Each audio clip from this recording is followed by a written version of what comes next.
L'objectif de la communication environnementale, c'est de rendre crédible l'offre éco-conçue, c'est d'éviter le greenwashing et de renforcer ses argumentaires pour développer tout ce qui est du marketing, de la publicité et la création d'argumentaires en termes de communication environnementale produit. Alors il faut savoir qu'il existe des normes sur la communication environnementale, c'est la série des ISO 14020. L'ISO 14020 chapeaute l'ensemble de la communication environnementale, qui nous détermine 9 principes. On en verra le premier qui est le plus important tout à l'heure. Ensuite, on a une communication qui est l'ISO 14024, qui sont les écolabels officiels.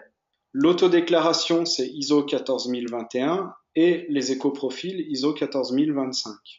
Alors si je fais un focus sur l'ISO 14021, qui nous donne 9 principes sur la communication environnementale, ce qu'il faut retenir, c'est le premier principe de cette norme. Les 8 autres découlent de ce premier principe. Le premier principe nous dit qu'une communication environnementale, elle doit être pertinente, exacte, vérifiable et non trompeuse. Pertinente, ça veut dire que je parle des vrais enjeux environnementaux sur cette catégorie de produits. Exact, les informations que j'avance, sont-elles exactes? Suis-je sûr de ces informations? Comment les ai-je obtenues? Avec quelle fiabilité? Vérifiable, les informations que j'avance sont-elles vérifiables? Comment et où puis-je vérifier ces prétentions? Avec quelle méthode de calcul? Certifié par qui? Avec quelle transparence? Et non trompeuse, dans les messages que je vais délivrer dans ma communication environnementale, est-ce qu'il y a des ambiguïtés dans les messages ou est-ce que les termes employés sont précis? Voilà le premier principe de l'ISO 14020, qui est le plus important des 9 principes. Ensuite, il y a les 3 types de communication environnementale. Donc on va voir ces 3 types dans le détail. Le premier principe, c'est les écolabels officiels. L'ISO 14024 explique comment on construit un écolabel. Donc ceux qui vont être les plus connus en France, ça va être l'ENF Environnement, qui va concerner le territoire français, et l'écolabel européen. Donc il existe des catégories de produits avec des cahiers des charges précis pour faire certifier tel ou tel produit. Alors, ces cahiers des charges balayent l'ensemble du cycle de vie d'un produit. On a un groupe d'experts industriels qui s'est réuni pour déterminer les enjeux environnementaux auxquels il fallait que le label pose des seuils et des critères. Il y a des seuils à respecter. Ces seuils à respecter sont définis en fonction des meilleures pratiques disponibles. Il faut, quand on crée un référentiel d'un label, il faut qu'il y ait des entreprises qui soient capables d'atteindre ces niveaux d'exigence. Sinon, le référentiel ne sert à rien. Donc, il faut que dans l'état des technologies, à l'heure où est fait le référentiel, il y ait des industriels capables, qui aient la technologie d'atteindre ces seuils.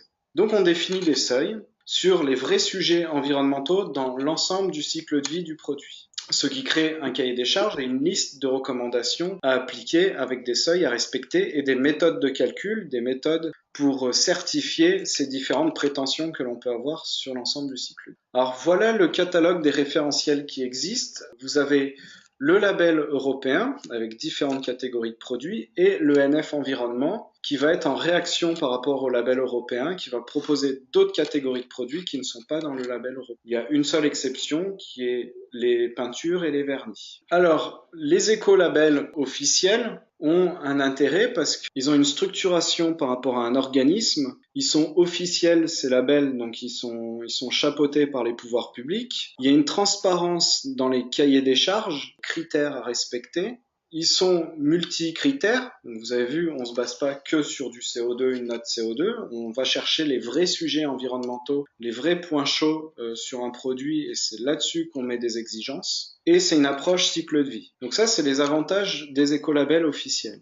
Dans les inconvénients, en fait, on trouve les produits qui sont labellisables sont sur des marchés très grande consommation. Donc on est en B2C. C'est sur des produits où on vend énormément de volume. Il n'y a pas de distinction et de différenciation entre plusieurs produits labellisés. Vous avez un paquet de mouchoirs qui est labellisé et un autre paquet de mouchoirs qui est labellisé. Il n'y a pas de distinction entre ces deux paquets de mouchoirs. Il y a peut-être une entreprise qui est plus en avance sur les questions environnementales que l'autre. C'est pas le label qui va permettre de le savoir. Le processus pour être labellisé peut paraître lourd pour une entreprise. C'est-à-dire que vous avez un cahier des charges où il va falloir faire plein de tests sur différents sujets, déposer un dossier et après vous avez un temps de latence pour instituer le dossier et pour valider le droit d'usage du logo. Donc le processus est lourd et la méthode pour définir les seuils par critères, ces seuils sont définis par un groupe de travail qui étudie la question. Mais en fait, ce seuil, vous ne savez pas pourquoi vous devez respecter ce seuil. Ce seuil n'a pas de justification de type environnemental. C'est pas parce que je suis en dessous, je pollue pas, au-dessus, je pollue. La lecture, elle n'est pas comme ça. Elle est les meilleures pratiques disponibles au moment où on a créé le référentiel permettaient d'atteindre ce seuil. Mais ça veut pas dire à ce seuil-là, à respecter, eh ben, il y a toujours des impacts sur l'environnement. Certes moindres si on n'avait pas respecté ce seuil.